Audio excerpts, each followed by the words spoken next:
Hello student, welcome back to my YouTube channel.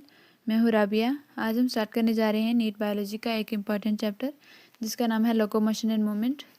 तो ज़्यादा time ना वेस्ट करते हुए चलिए स्टार्ट करते हैं। मूवमेंट जो होती है ये लिविंग बीइंग का एक इम्पॉर्टेंट फीचर है। प्लांट्स एनिमल दोनों मूवमेंट शो करते हैं, लेकिन इनकी टाइप अलग अलग होती हैं। जैसे अमीबा के अंदर अगर हम देखें तो प्रोटोप्लाज्म का स्ट्रीमिंग एक सिंपल मूवमेंट है। सीलिया, फ्लैजिला और टेंटिकल्स का मूवमेंट कई ऑर्गेनिज्म दिखाते हैं। ह्यूमन बीइंग अपने लिम्स, जॉ, आईलिड, टंग वगैरह की मूवमेंट शो करते हैं। जब मूवमेंट प्लेस या पोजीशन चेंज होती है मूवमेंट से तो उसे कहा जाता है लोकोमोशन। लोकोमोशन की अगर एग्जांपल देखें जैसे वॉकिंग, रनिंग, स्विमिंग, फ्लाइंग, मतलब प्लेस को चेंज करना उसे कहा जाता है लोकोमोशन। ठीक है। मूवमेंट का मतलब होता है सिर्फ एक ही जगह हिलना। जैसे प्लांट हवा आती है तो एक ही जगह हिलते हैं, उसे कहा जाता है मूवमेंट। लेकिन लोकोमोशन मतलब एक जगह से दूसरी जगह जाना, चल कर जाना या उड़ कर जाना। ठीक है। अगर इम्पॉर्टेंट लाइन एनसीईआरटी के अंदर इसी पॉइंट के रिलेटेड दी है, जैसे all locomotion are movement but all movement are not locomotion. ठीक है।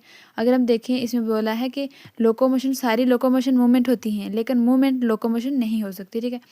एनिमल लोकोमोशन का यूज़ करते हैं, क्यों यूज़ करते हैं? फूड ढूंढने के लिए, शेल्टर के लिए, मेटिंग के लिए, या प्रीडेटर भी एक जगह से दूसरी जगह लोकोमोशन शो करते हैं। अगर हम मूवमेंट की टाइप देखें तो तीन टाइप की मूवमेंट होती हैं। सबसे पहले अमीबाइड मूवमेंट, फिर सेलरी मूवमेंट, फिर मस्कुलर मूवमेंट। अमीबाइड मूवमेंट जो होता है ये डब्ल्यूबीसी शो करते हैं और माइक्रोफेज। इसमें स्यूडोपोडिया बनते हैं, प्रोटोप्लाज्म का स्ट्रीमिंग से मूवमेंट होती है और माइक्रोफिलामेंट, साइटोस्केलेटन भी इन्वॉल्व होते हैं अमीबाइड मूवमेंट में। अब है सेलरी मूवमेंट। सेलरी मूवमेंट के अंदर सीलिया लाइंड होते हैं आर्गन के अंदर। जैसे ट्रेकिया के अंदर लाइंड हैं सीलिया, जो डस्ट पार्टिकल को बाहर निकालने में मदद करते हैं।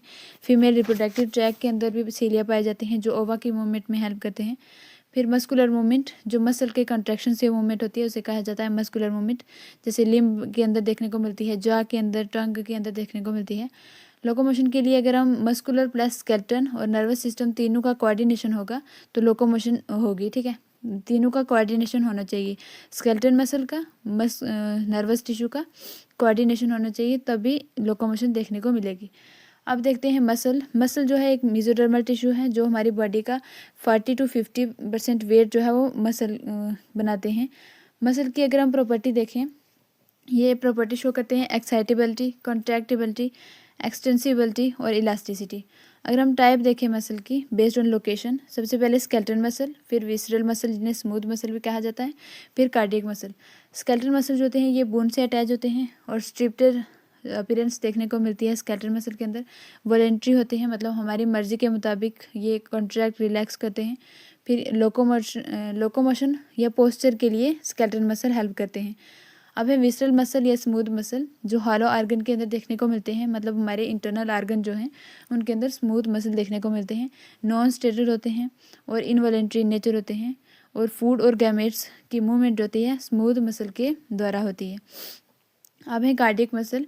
कार्डियक मसल जो है ये मेनली हार्ट के अंदर देखने को मिलती है और स्टेटेड होती है बट इनवॉलेंट्री होती है। कार्डियक मसल हमारी मर्जी के मुताबिक काम नहीं करते, जैसे स्मूथ मसल है वैसे ही कार्डियक मसल भी इनवॉलेंट्री हैं। ब्रांचिंग पैटर्न देखने को मिलता है कार्डियक मसल के अंदर और इंटरकलेक्टेड डिस्क भी देखने को मिलती है कार्डियक मसल के अंदर। अब हम स्केलेटन मसल की इंटरनल स्ट्रक्चर को डिटेल में समझते हैं। ह्यूमन बॉडी का हर ऑर्गेनाइज्ड स्केलेटन मसल कई मसल बंडल से मिलकर बना होता है। इन मसल बंडल को कहते हैं फेसिकल्स। हर फेसिकल एक कॉमन कोलेजिनस कनेक्टिव टिश्यू से घिरा होता है जिसे कहा जाता है फेशिया। मसल फाइबर को अगर हम देखें जिसे मसल सेल भी कहा जाता है, हर फेसिकल के अंदर कई मसल फाइबर होती हैं और मसल फाइबर असल में मसल सेल होती हैं। मसल फाइबर की आउटर कवरिंग को कहते हैं सार्कोलेमा और अंदर जो फ्लूइड होता है उसे कहा जाता है सार्कोप्लाज्म। मसल फाइबर अगर मल्टी न्यूक्लिएटेड है उन्हें कहा जाता है सिंथेशियम। ठीक है। अब है सार्कोप्लाज्मिक रेटिकुलम। मसल फाइबर के अंदर जो मॉडिफाइड एंडोप्लाज्मिक रेटिकुलम होता है और उसे कहा जाता है सार्कोप्लाज्मिक रेटिकुलम, जो कैल्शियम आयन को स्टोर करके रखता है। ठीक है। कैल्शियम आयन जो होते हैं मसल कंट्रैक्शन में सबसे ज़्यादा इंपॉर्टेंट रोल अदा करते हैं। अब है मायोफाइब्रिल्स। सार्कोप्लाज्म के अंदर बहुत सारी पैरेलल रॉड लाइक स्ट्रक्चर होती हैं, उन्हें कहा जाता है मायोफाइब्रिल्स। हर मायोफाइब्रिल्स में डार्क और लाइट बैंड होते हैं जिसमें जो स्टेटेड अपीयरेंस दिखाई, जिसकी वजह से हमें मसल के अंदर स्टेटेड अपीयरेंस दिखाई देती है डार्क और लाइट बैंड की वजह से। अब हम देखते हैं स्ट्रेशन इन मायोफाइब्रिल्स, मतलब स्टेटेड अपीयरेंस दो प्रोटीन की वजह से होती है। एक होती है प्रोटीन एक्टिन और दूसरी होती है मायोसिन। ठीक है। सबसे पहले हम देखते हैं आई बैंड, जिसे हम लाइट बैंड भी कहते हैं। सिर्फ एक्टिन फिलामेंट प्रेजेंट होती है आई बैंड के अंदर, इसे आइसोटोपिक बैंड भी कहते हैं।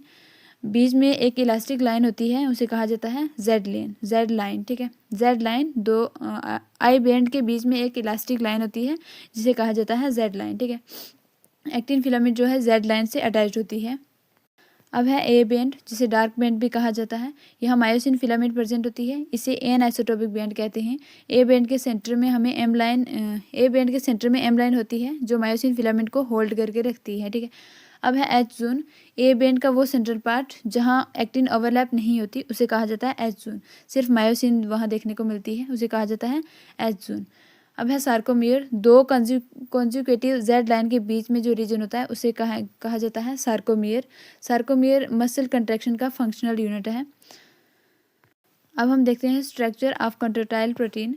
एक्टिन जो होती है, जिसे थिन फिलामेंट हम कहते हैं, हर एक्टिन फिलामेंट जो होती है ये बनी होती है दो एफ एक्टिन स्ट्रैंड से जो हेलिकली बॉन्ड होते हैं। हर एफ एक्टिन जी एक्टिन के मोनोमर से बनी होती है। एक्टिन फिलामेंट के साथ ट्रोपोमायोसिन प्रोटीन होती है। ये रेगुलर इंटरवल पर पाई जाती है ट्रोपोनिन कॉम्प्लेक्स, ठीक है। ट्रोपोमायोसिन के रेगुलर इंटरवल पर पाई जाती है ट्रोपोनिन कॉम्प्लेक्स। रेस्टिंग स्टेज के अंदर ट्रोपोनिन का एक सब यूनिट एक्टिन के मायोसिन बाइंडिंग साइड को कवर करके रखता है। अब है मायोसिन, जिसे थिक फिलामेंट भी कहते हैं। मायोसिन जो है ये फिलामेंट से बना होता है और कई मीरोमायोसिन के यूनिट होते हैं इसके अंदर। हर मीरोमायोसिन के दो पार्ट होते हैं, एक होता है हेड प्लस शॉर्ट आर्म और दूसरा होता है tail. Head plus short arm को कहा जाता है हैवी मीरोमायोसिन या HMM, और जो टेल है जिसे कहा जाता है लाइट मीरोमायोसिन या LMM। मायोसिन का जो हेड होता है वो बहुत इंपॉर्टेंट होता है क्योंकि उसके ऊपर ATPase एंजाइम पाया जाता है, मतलब ATP बाइंडिंग साइट पाई जाती है और एक्टिन बाइंडिंग साइट प्रेजेंट होती है। ये जो हेड है ये बाहर की तरफ निकला होता है जिसे क्रॉस आर्म कहते हैं। अब देखते हैं mechanism of muscle contraction. Muscle contraction को स्लाइडिंग फिलामेंट थ्योरी से समझाया जाता है। इस थ्योरी के अकॉर्डिंग मसल कंट्रैक्शन एक्टिन और मायोसिन के स्लाइडिंग से होता है, फिलामेंट की लेंथ चेंज नहीं होती इसके अंदर, ठीक है। अब हम स्टेप बाय स्टेप देखेंगे muscle contraction. Central nervous system से नर्व इम्पल्स मोटर न्यूरॉन के थ्रू आता है और जो मोटर न्यूरॉन और मसल फाइबर के बीच में जंक्शन बनता है उसे कहा जाता है न्यूरो मस्कुलर जंक्शन या मोटर एंड प्लेट। यहाँ एसिटाइल कोलिन न्यूरोट्रांसमीटर रिलीज होता है। फिर सार्कोलिमा पर एक्शन पोटेंशियल जनरेट होता है। इसे सार्कोप्लाज्मिक रेटिकुलम से कैल्शियम आयन सार्कोप्लाज्म में रिलीज होते हैं और कैल्शियम आयन जो होते हैं ट्रोपोनिन से बाइंड होते हैं और ट्रोपोमायोसिन को हटा देते हैं। एक्टिन की बाइंडिंग साइट एक्सपोज हो जाती है और मायोसिन का हेड ATP का यूज़ करके एक्टिन से अटैच हो जाता है और क्रॉस ब्रिज बनता है यहाँ पर, ठीक है। फिर मायोसिन हेड जो होता है पाइविट करता है, मतलब एक्टिन फिलामेंट को सेंटर की तरफ खींचता है और जेड लाइन पास आ जाती है, सार्कोमियर शार्ट हो जाता है और कंट्रैक्शन होता है। बैंड क्या क्या चेंज होते हैं कॉन्ट्रैक्शन के दौरान, कौन कौन से बैंड चेंज होते हैं। जैसे आई बैंड जो होता है ये छोटा होता है, एच जोन जो होता है ये डिसअपियर हो जाता है और ए बैंड जो है ये सेम रहता है मसल कॉन्ट्रैक्शन के दौरान। अब है जब मसल रिलैक्स होते हैं तो ATP बाइंड हो जाती है, ठीक है। क्रॉस ब्रिज जो है वो ब्रेक हो जाता है। कैल्शियम आयन जो है ये वापस सार्कोप्लाज्मिक रेटिकुलम में पंप हो जाते हैं और एक्टिन साइट दोबारा कवर हो जाती है और मसल रिलैक्स होती है। इस दौरान ये काम होते हैं, ठीक है। अगर मसल फिटीग है, मतलब बार बार कॉन्ट्रैक्शन हो रही है, तो एनारोबिक रिस्पायरेशन होती है मसल के अंदर और लैक्टिक एसिड एक्यूमुलेट हो जाता है और मसल के अंदर फिटीग हो जाती है।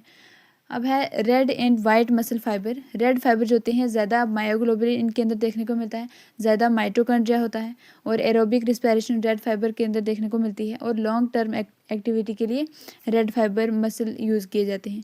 अब है वाइट फाइबर मसल, जिनके अंदर मायोग्लोबिन कम होती है, माइटोकॉन्ड्रिया भी कम होती है और एनारोबिक रिस्पायरेशन होती है और फास्ट कंट्रैक्शन होती है।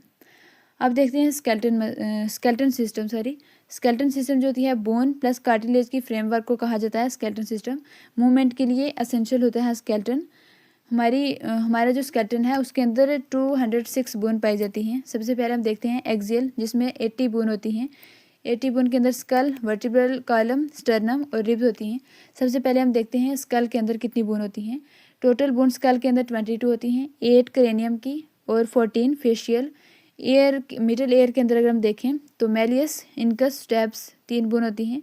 स्कल जो होता है वर्टिब्रल कॉलम से 2 ऑसिपिटल कॉन्डाइल के थ्रू अटैच होता है, इसे कहा जाता है, हमारे स्कल को कहा जाता है डाइकॉन्डाइलिक स्कल। ठीक है, अब है वर्टिब्रल कॉलम। टोटल वर्टिब्रे होती हैं 26, सर्वाइकल कितनी होती है 7, थोरेसिक 12 और लंबर 5, सैक्रल 1 फ्यूज होती है और कोक्सीजियल भी 1 फ्यूज होती है। अगर हम फंक्शन देखें वर्टिब्रल कॉलम का, ये स्पिनल कार्ड को प्रोटेक्ट करता है और बॉडी को सपोर्ट भी करता है। अब है रिब्स। रिब्स जो होते हैं ये होती हैं 12 और टाइप अगर हम देखें रिब्स की, सबसे पहले ट्रू रिब्स जो 1 से लेकर 7th तक रिब्स तक होती हैं वो ट्रू रिब्स होती हैं। 8th 9th 10th जो होती हैं ये फॉल्स रिब होती हैं और 11th और 12th जो होती हैं ये फ्लोटिंग रिब्स होती हैं। Ribs plus sternum plus thoracic vertebrae, इनको कहा जाता है रिब केज। ठीक है, अब है अपेंडिकुलर स्केलेटन, मतलब अपर लिम्ब बोन और लोअर लिम्ब बोन, इसमें हम पढ़ेंगे। सबसे पहले हम देखते हैं अपर लिम्ब बोन्स, जिसके अंदर आता है humerus, radius, ulna, carpal, metacarpal and phalanges. Humerus भी एक होती है, रेडियस भी एक होती है और अल्ना भी एक होती है। कार्पल होती है 8, मेटाकार्पल 5, फिलेंजियस 14। अगर हम लोअर लिम्ब की बात करें तो फीमर जो होती है, जिसे लॉन्गेस्ट बोन भी कहा जाता है, ये भी एक होती है। तिबिया भी एक होती है, फिबुला भी एक होती है। टार्सल होती हैं 7, मेटाटार्सल होती हैं 5, फिलेंजिस होती हैं 14 और नी बोन पाई जाती है जिसे कहा जाता है पैटिला। ठीक है, अगर हम ग्रिडल की बात करें, पेक्टोरियल ग्रिडल और पेल्विक ग्रिडल। पेक्टोरियल ग्रिडल के अंदर कैल्विकल प्लस स्कैपुला होता है। ग्लिवनाइड कैविटी पाई जाती है जहाँ पर शोल्डर का जॉइंट होता है। और पेल्विक ग्रिडल के अंदर ilium, ischium and pubis 3 bone जुड़ती हैं और जो कैविटी बनती है उसे कहा जाता है एसिटाबुलम, इसे या हिप जॉइंट भी कहा जाता है। अब हम पढ़ते हैं जॉइंट के बारे में। जॉइंट बोन के बीच के जो कंटैक्ट होता है उसे कहा जाता है जॉइंट। अगर हम जॉइंट के टाइप देखें, सबसे पहले है फाइब्रस जॉइंट, फिर कार्टिलेजिनस जॉइंट, फिर साइनोवियल जॉइंट। फाइब्रस जॉइंट के अंदर मूवमेंट शो नहीं होती, स्कल के अंदर देखने को मिलता है। अब है कार्टिलेजिनस जॉइंट। कार्टिलेजिनस जॉइंट जो होता है ये लिमिटेड मूवमेंट शो करता है, जैसे वर्टिब्रे के बीच में पाया जाता है कार्टिलेजिनस जॉइंट। अब है साइनोवियल जॉइंट, जो फ्री मूवमेंट शो करता है, लोकोमोशन में इंपॉर्टेंट रोल अदा करता है। एग्जांपल देखें अगर हम साइनोवियल जॉइंट की, बॉल एंड सॉकेट जॉइंट जो शोल्डर में देखने को मिलता है, हिंज जॉइंट जो नी के अंदर देखने को मिलता है, पाइवट जॉइंट जो एटलस और एक्सिस के अंदर देखने को मिलता है, ये वर्टिब्रे हैं एटलस और एक्सिस। फिर ग्लाइडिंग जॉइंट जो कार्पल के अंदर देखने को मिलता है और सैडल जॉइंट जो थंब के अंदर देखने को मिलता है। अब हम इस चैप्टर के डिसऑर्डर देखते हैं। सबसे पहले है माइस्थेनिया ग्रेविस, इसे एटोइम्यून डिसऑर्डर भी कहा जाता है। मसल वीकनेस देखने को मिलती है इसके अंदर। फिर है मस्कुलर डिस्ट्रॉफी, ये जेनेटिक होता है और मस्कुलर डिजेनरेशन होती है इसके अंदर। फिर टेटने, लो कैल्शियम आयन की वजह से और मसल के अंदर रैपिड स्पाज्म देखने को मिलता है। फिर है एर्थराइटिस, जहाँ पर जॉइंट में इन्फ्लेमेशन देखने को मिलती है। ऑस्टियोपोरोसिस, बोन मास जो है वो कम हो जाता है। फिर है गाउट, जहाँ पर यूरिक एसिड के क्रिस्टल डिपॉजिट हो जाते हैं, उसे कहा जाता है गाउट। तो ये था हमारा आज का चैप्टर लोकोमोशन एंड मूवमेंट। मिलते हैं नेक्स्ट चैप्टर में, तब तक के लिए keep learning, keep growing. Thank you for listening.